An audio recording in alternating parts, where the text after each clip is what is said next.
it's based in New York. Sorry. Wow. I think it's based in New York, though. This one's going to be in New York. So we're going Scream 6 route. Nice. Oh. Okay. Do we want to talk about this now? I'm telling you that I know we don't want to fall into the dated trap, but there is something to be said. I think there's some equal opportunity arguments here to be had. Okay. For pros and cons of Scream 7. Probably the most, arguably, I wouldn't say arguably, probably the most controversial or the most divisive among the Scream fans. See? Yeah, that's I did those good pull. Those good 10-point words in there. So as most of you guys know, we are of an age. Scream came out in 96. I was 14 when it came out. I saw it in theaters during Christmas break from school. And it was literally, I was always like, as you guys know, if you're watching, as this guy knows, horror fans from birth. Both of our mothers, horror fans. Sickos. Bred into us. Beautiful thing. So I was a horror guy. I was a Wes Craven guy. Nightmare on Elm Street back then was my favorite of all time. And so always been a Wes Craven fan. He's still my dude. So Scream was billed as the big return to form for Wes Craven. And of course, I went and saw it. Did not disappoint. Literally life-changing fucking film.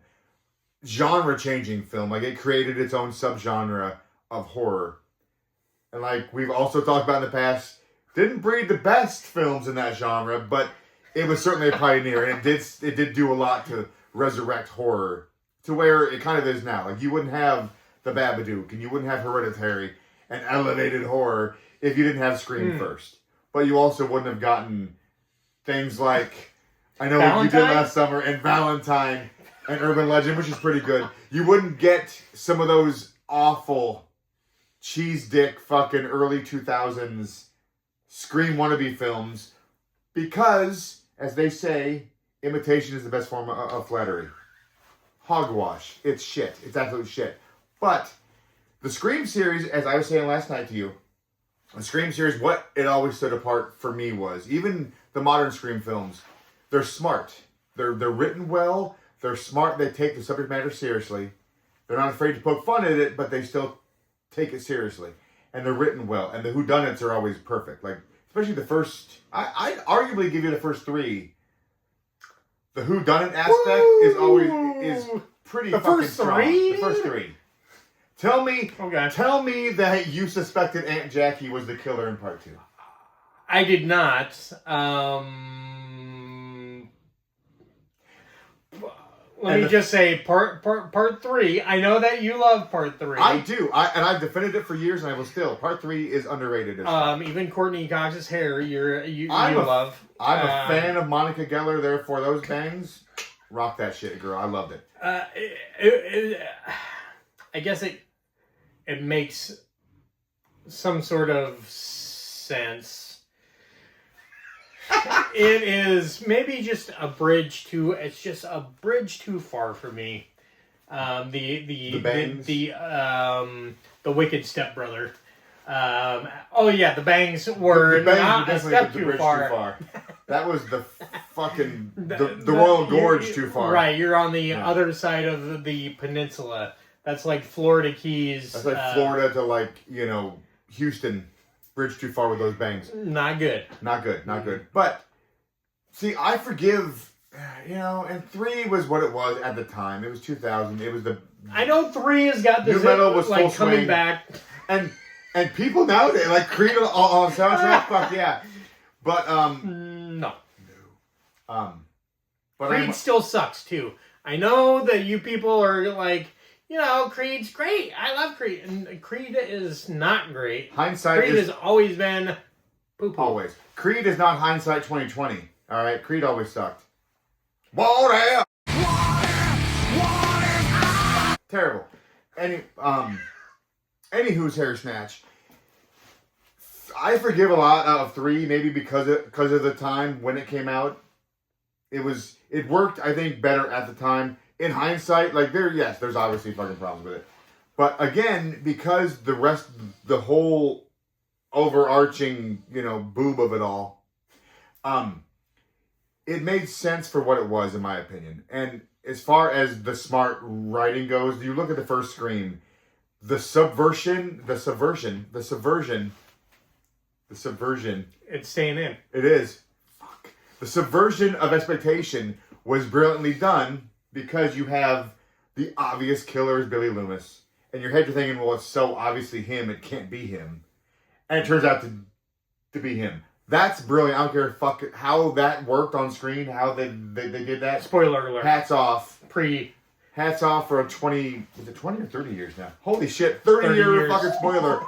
30 years! Because 10 years ago was 1990, wasn't it? Like, holy shit. All right. We're still 30 years this year. We're still cool. Yeah.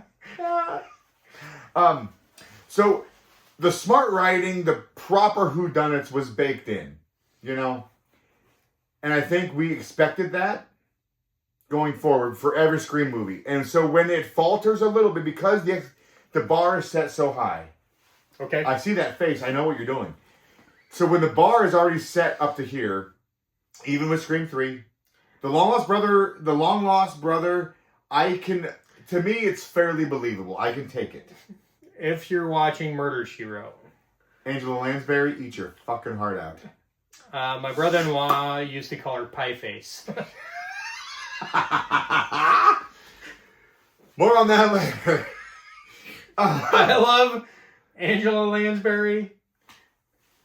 But it made sense. After he said that, I could never unsee severe Pie Face. Was it the jowls? It could have been any number of things. Maybe the holes that were all around her. She was hot. Let's be honest here. It was B. Arthur and it was Angela Lansbury. But again, there was a precedent set. Right. Therefore, you're more likely to accept something because of that precedent. And I think that did carry over into 4. 4 is kind of regarded as like the Boba Fett of the of the series, as it were. You know, it's kind of like the dark horse in the series because when it came out, Part 4 got panned and people hated it. It's come back around now to being like the fan favorite is Part 4, and like even more so nowadays. 3 is slowly creeping back up there to become the fan favorite, which I always liked it anyway. I still like it. 5 and 6 are what they were. I enjoyed both of them actually immensely. I have issues with 6.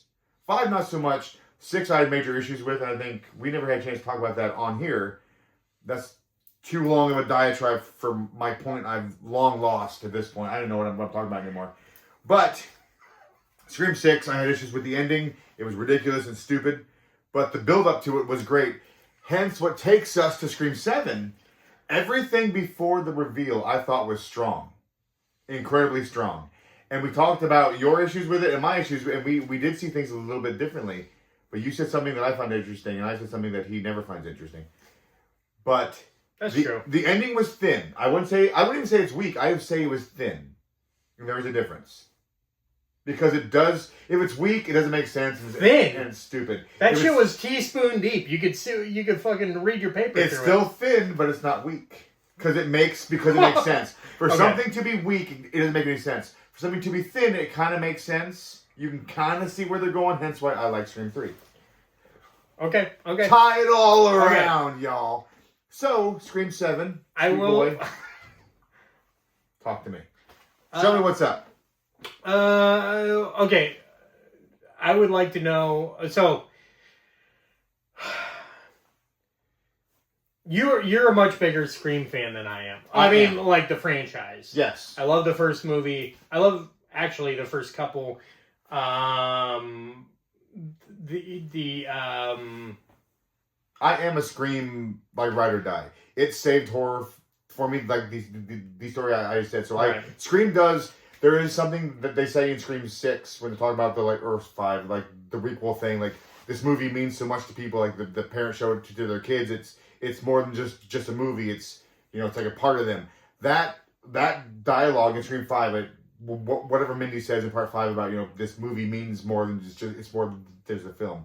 That's how I feel about Scream. It is that movie for me. It's one of those films that just cemented in my head. Yes, I was raised by a horror hound mother. I've seen everything when I was a kid. I've always loved horror, but it was Sweet Mama Deb.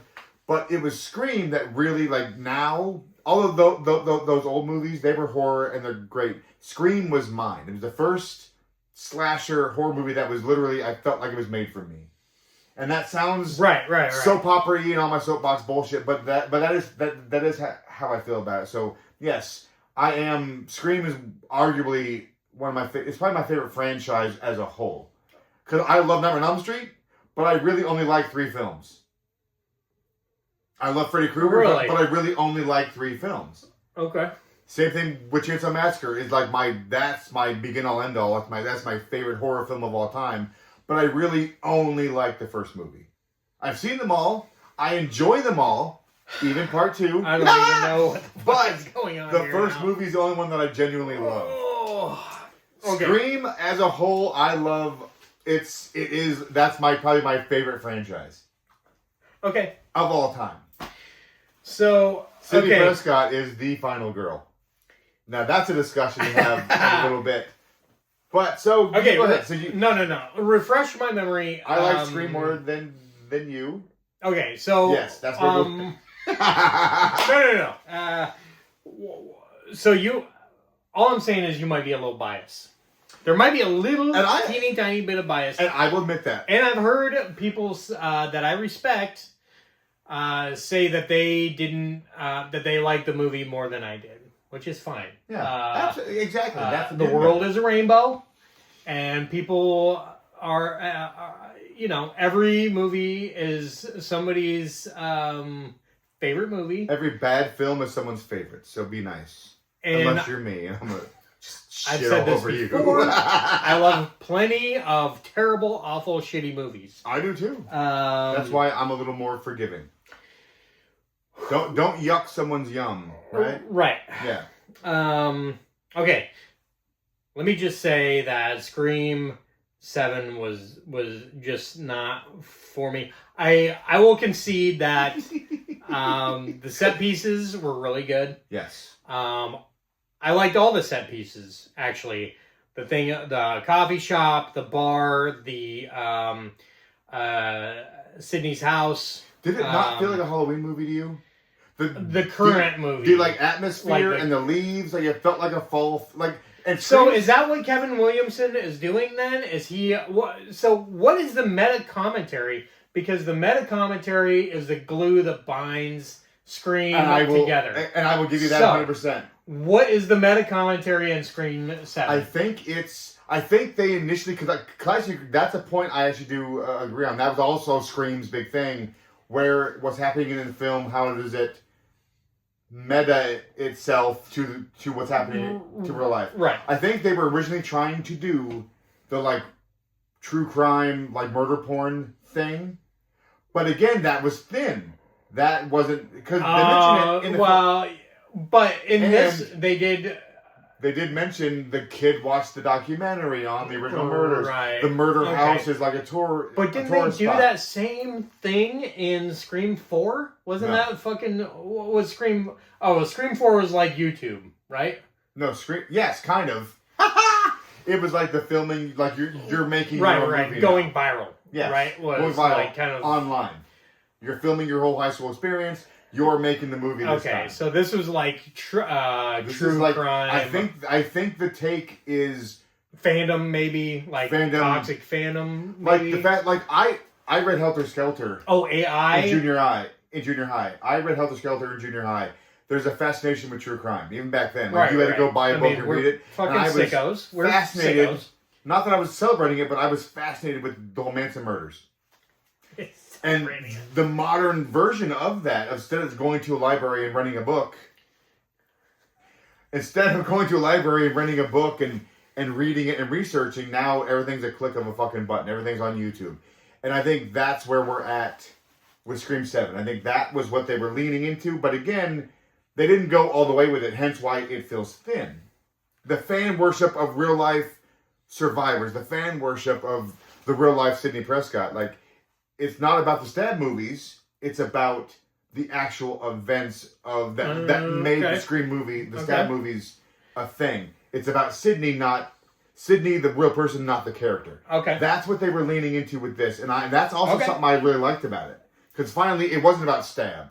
It was about nostalgia bait for us old guys that love Scream and are still clinging to it like it's a fucking umbilical cord. Okay. Yes. On that same note, I think you hit the nail on the head. Would you...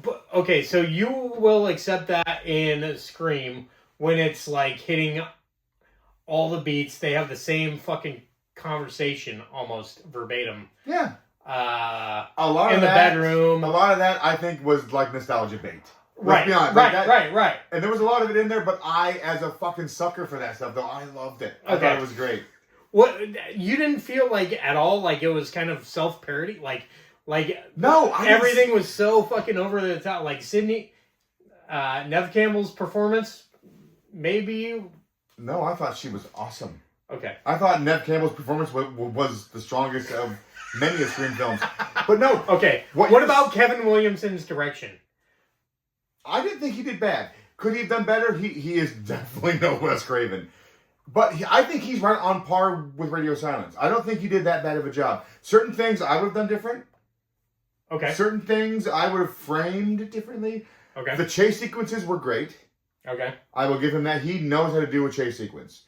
And Radio Silence does not. In 5 and 6, those chase sequences really weren't that strong. Okay. Wes Craven knew how to do a chase sequence. Like, in his sleep. Kevin Williamson nailed the chase sequences here, in my opinion. Like we said last night, the coffee house scene, that was intense as fuck. And it was the tension. Kevin Williamson built tension properly. And not as good as Wes Craven did. Okay. But he had the steps were there.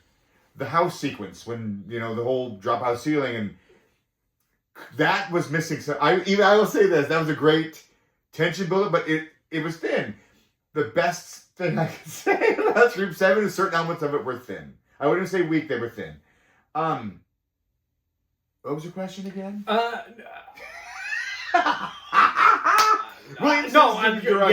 Correct. Thank you. He's no Wes Craven, but I don't think he did any worse overall than the guys at Radio Silence. Gale Weathers' introduction in this movie in Scream 7 is my favorite Scream moment of the entire series. Let's unmask this fucker. Well, I'll concede that was a big, even in my theater, people went fucking apeshit when she's introduced in the movie. When she's introduced. My theater, I went the Monday after I had to work. So I went the Monday afterwards, and I was telling him, I've seen every Scream movie in theaters, every single one. I've never had a reaction in any of them. When Gale Weathers is introduced, the whole theater, this is a packed theater, went from uproarious laughter to when she comes out to rip-roaring applause and screams and popcorn flying. It was like something out of Scream 2.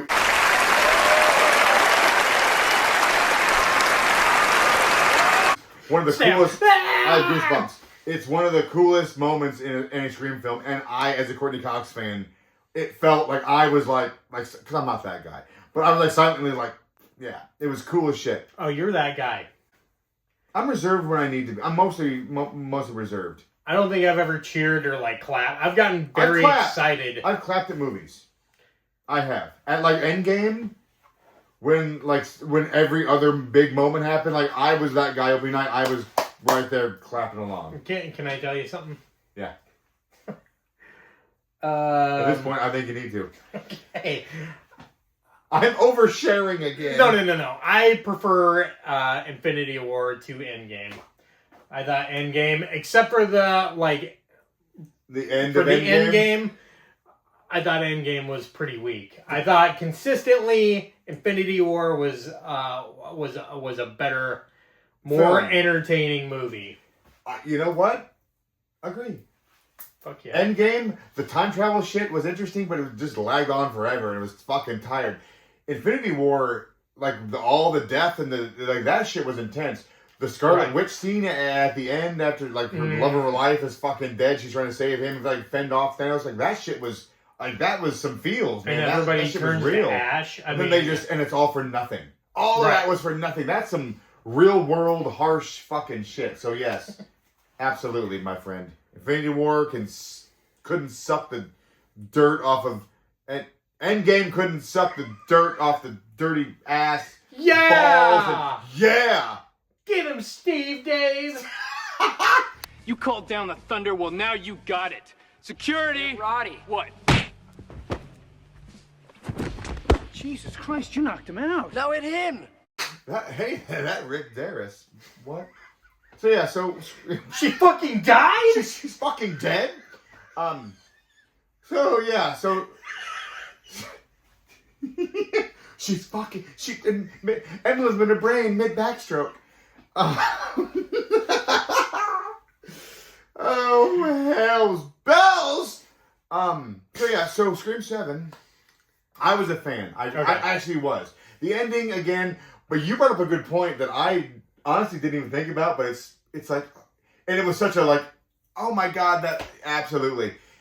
Ethan Embry, who once again, people of our age, Ethan Embry was like our 90s. He was in fucking Empire Records. He was in Vegas Vacation, That Thing You Do. He was on TV. Like, he was Ethan Embry. Right. And he's had a little bit of a comeback lately doing some really great horror movies, lately. So to cast him as an orderly in a one scene, like 45 seconds of the film, just to like dump, right. What's the word? Exposition. As an exposition dump, like that. And I didn't catch it. You brought it up. I'm like, how'd you not catch it? I'm like, oh my God. I didn't. I'm like, oh, that's Ethan Embry. It did not dawn on me he'd be showing back up as the killer, to be honest. Oh, that was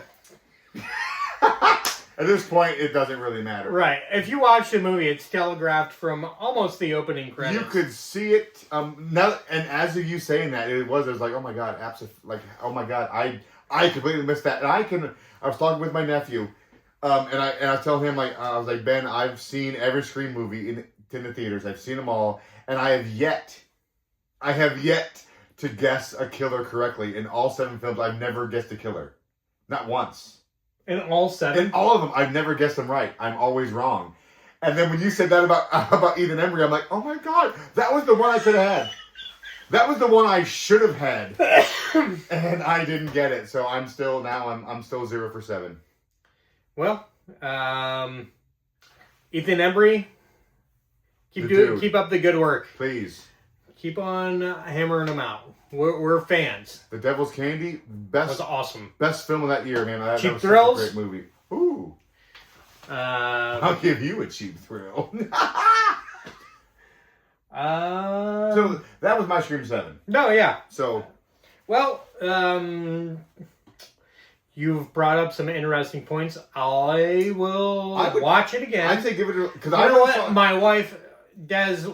She was like a big fan of it, and like I said, in the theater, lots of people love this movie. Yeah. It's not as polarizing as you're making it out to be.